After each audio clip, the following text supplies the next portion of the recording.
Bonjour, bienvenue dans la série sur les échecs. Donc nous continuons, pour le moment on compte pas trop d'exemples, mais nous continuons notre partie historique.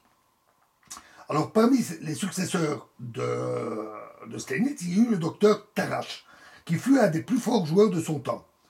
Plus grande encore fut toutefois son importance comme précepteur d'échecs. Il s'appliqua à formuler les théories de Steinitz comme principes fondamentaux. Ceux-ci devaient servir de guide pratique dans la bonne conduite de la partie.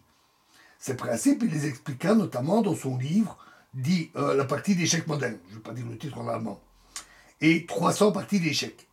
Les traités de Tarrasch contribuaient grandement à répandre des principes de base de la théorie des échecs parmi la grande masse des joueurs. Ultérieurement, par exemple dans les ouvrages de Nimzowitsch, il fut reproché sévèrement à Tarrasch son soi-disant dogmatisme. Bien sûr, en essayant de fixer des règles de portée universelle, il lui arriva parfois de ne pas voir les caractéristiques propres à certaines positions.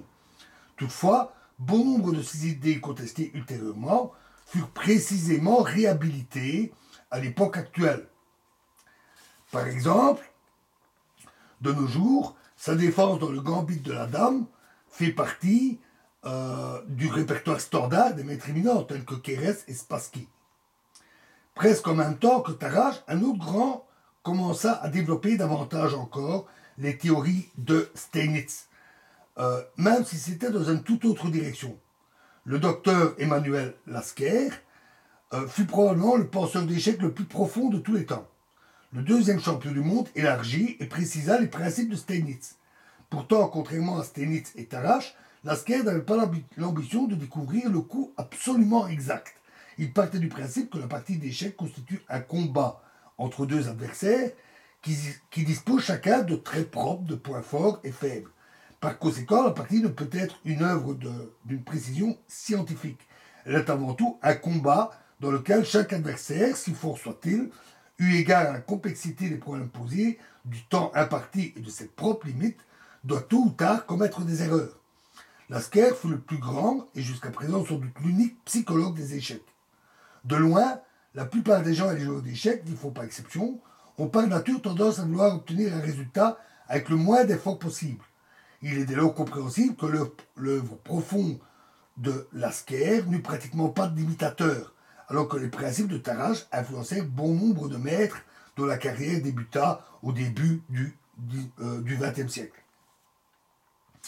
Les idées de base de Tarrasch, de l'économie de la réflexion aux échecs, de la simplification de tous les problèmes qui doivent être résolus dans une partie, furent portées à leur apogée par le troisième champion du monde, José Raúl Capablanca, dans la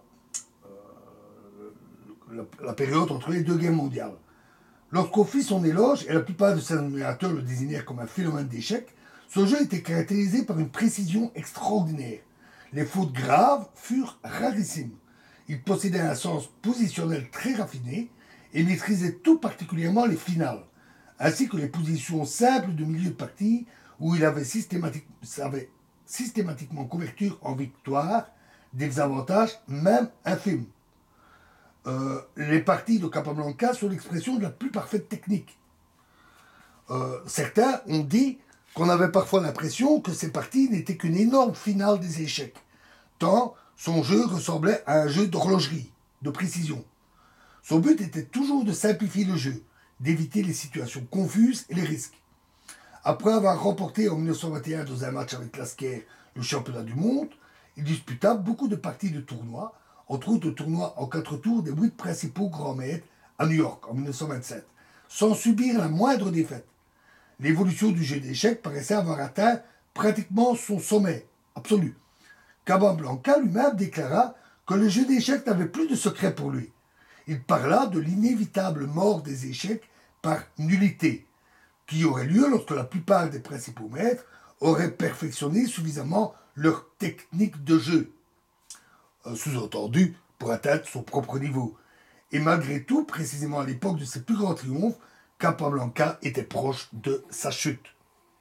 Avant de passer au vainqueur de Capablanca, quelques mots sur un courant très important appelé néo-romantique, par ses représentants, Ryti, Nimzowitsch, Tartakover. Les néo-romantiques prirent comme point de départ les idées de Steinitz et les complétèrent par plusieurs principes stratégiques importants. surtout par une nouvelle conception du combat pour le centre.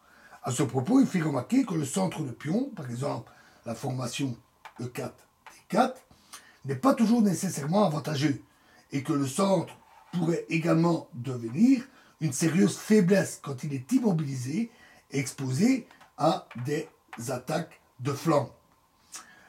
L'application pratique de ces principes provoqua une véritable révolution dans la théorie des débuts. Le nouveau système contre D4 fut au début si inhabituel qu'on les appela, d'abord sous un ton railleur, puis ensuite sérieusement, la défense indienne. Le coup cavalier F3, connu depuis longtemps, fut dans l'optique d'une attaque de flanc contre le centre ennemi, remis à l'honneur et fut désigné par Ryti comme le début de l'avenir. La nouvelle conception de tous les problèmes relatifs à la lutte pour le centre fut le principal apport des néo-romantiques. On reviendra plus en détail sur cet ensemble plus tard. Dans son livre Mon système, Nimzowitsch expliqua d'autres nouveaux principes stratégiques. Par exemple, des problèmes de blocus, la chaîne de pions et le louvoiement. On y reviendra aussi. Les néo-romantiques donnèrent une nouvelle vie aux échecs.